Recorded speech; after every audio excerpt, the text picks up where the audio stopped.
G'day guys. I was recently given this mystery Acer desktop PC along with an old monitor, so let's clean it up, see if it still works and if it's even any good. Before plugging anything in, let's take a look inside to make sure nothing's loose and going to short out. It is very dirty and covered in fingerprints. As you can see, the warranty void if removed sticker is still on the back, which means that this case has never been opened. It also seems to have a dedicated graphics card. We'll have to take a look and see what it actually is. Let's try and void this warranty. There we go, it wasn't too hard to break. Let's see what goodies are inside. The air vent on the side of the case is baked in dust, so I'm guessing inside's going to be just as dirty. And yeah, wow, that is absolutely filthy. That will need a deep clean. Looks like there's 2 sticks of RAM in there. Got a SATA hard drive intact. And the very dusty graphics card. We'll start disassembling and give it all a good clean.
That is incredibly dirty.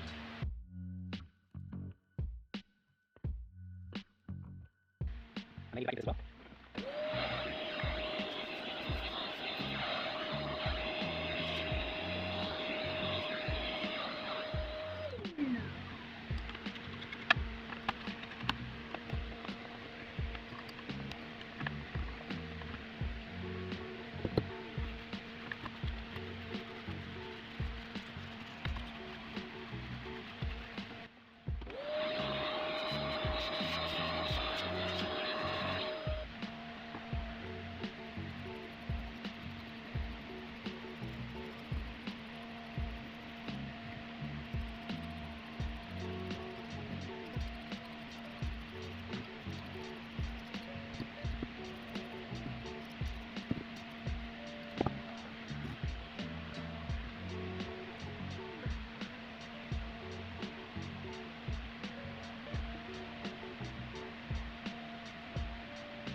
Alright, we've given everything a good clean and put it all back together, plugged everything in. Let's see if it powers on.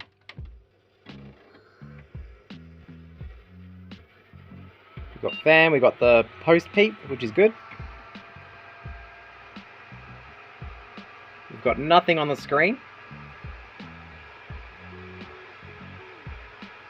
But the fan is turning. Let's have a look what's wrong. Alright, we're back. After some debugging, worked out that it was the graphics card that was causing the issue. There does seem to be something wrong with it. The RAM's fine, but every time the graphics card is inserted, it's either really unstable or it just doesn't boot at all. And it's unrelated to the video output options in BIOS. It is just a faulty graphics card, unfortunately. So we're stuck with the onboard one. We've booted into BIOS and we'll take a look around. So it is a Core 2 Quad Q8300 at 2.5 gig. So that's quad core, pretty good. It does have two 2 gig DDR2 sticks, and both of them are recognized, obviously. So we got 4 gig total. The BIOS is from 2009, so it's safe to say this computer is from around that time period.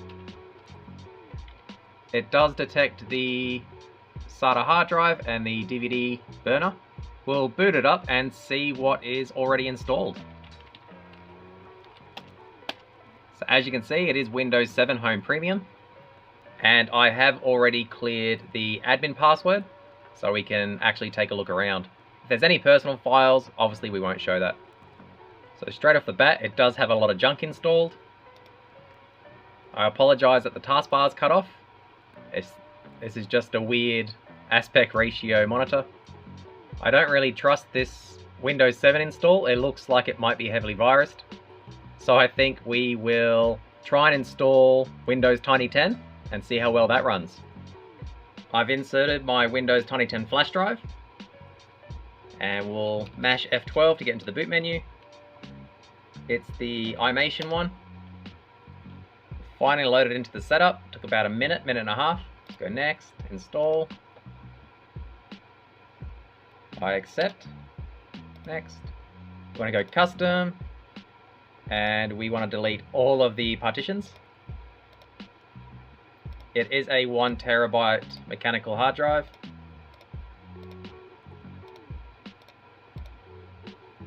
And we can go new, or you can just press next and it'll do it by itself. We'll come back when it's finished installing. So Windows Tiny 10's finally finished installing.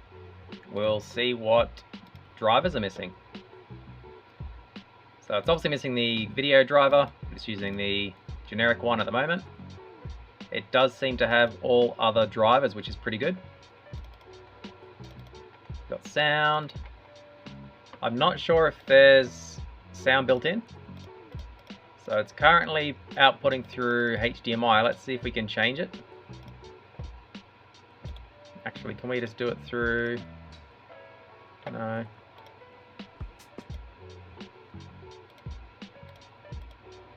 No, so there's no built-in sound, unfortunately. We will need to use a pair of speakers for this, or a HDMI monitor that has sound. I will activate Windows, finish getting the video driver, install a few programs, and since there's no built-in Wi-Fi, I'll also connect a basic Wi-Fi dongle so we can have internet access. And we'll come back. We are back now. We did manage to install the Intel G45, G43 graphics driver. No issues there. And we are running Windows Tiny 10 64-bit. And as you can see, it is the Intel Core 2 Quad Q8300 quad-core CPU. So I think we'll start off with some YouTube playback and see if it can do that.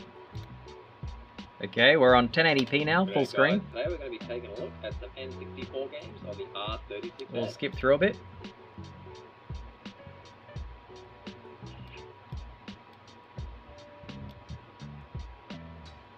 And it does seem to play standard bitrate 1080p perfectly fine. There are a handful of drop frames every now and then, but it is visually smooth. So if you had Stats for Nerds closed, you wouldn't even notice that it's dropping frames.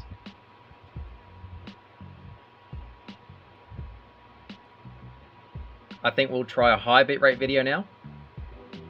So this is 1080-60 high bitrate, and it is struggling. it's only displaying roughly half of the frames. So probably not good for high bitrate, but standard bitrate 1080, which is what most videos on YouTube are still these days, perfectly playable.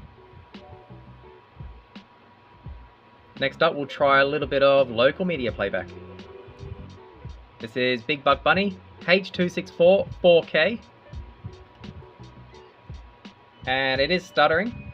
You can see we're dropping quite a lot of frames.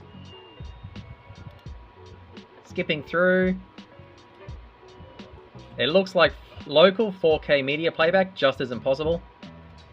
Here we have H.264 Full HD 1080p. And it's playing it almost perfectly. We have lost one frame, probably just from the initial load-in. But it does play perfectly smooth. So this would make a nice little media player for your TV. Although the CPU fan is a bit loud, you might want to change that. We'll close out of this and try a few games. Starting off with some Jump King. It is a more recent game, but it does work really, really well on old PCs.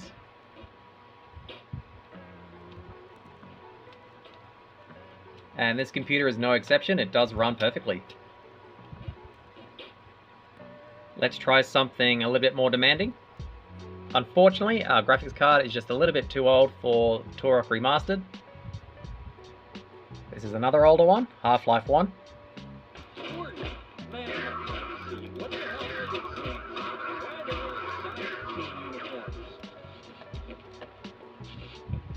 And no surprise, it does run perfectly fine.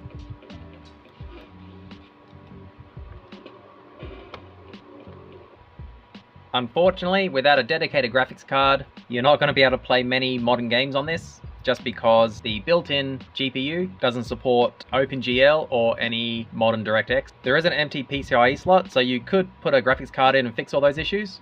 I think the CPU is still very capable, even for today's standards. Full HD YouTube playback, standard bitrate was perfectly fine. Web browsing, social media, all of that works perfectly fine. The DDR2 RAM doesn't seem to hold it back very much. It only has 4 GB currently, but you could easily upgrade it to 8. I think it'll be perfect for small children or basic office work, emailing, stuff like that. Or even as a dedicated media PC. You could hide it under your TV or behind your TV and use it to play local media, something like Kodi. But again, you are limited to Full HD 1080p high bitrate for local media playback. I think that'll do it for today. If you have any questions or comments, let me know down below. Otherwise, thanks for watching.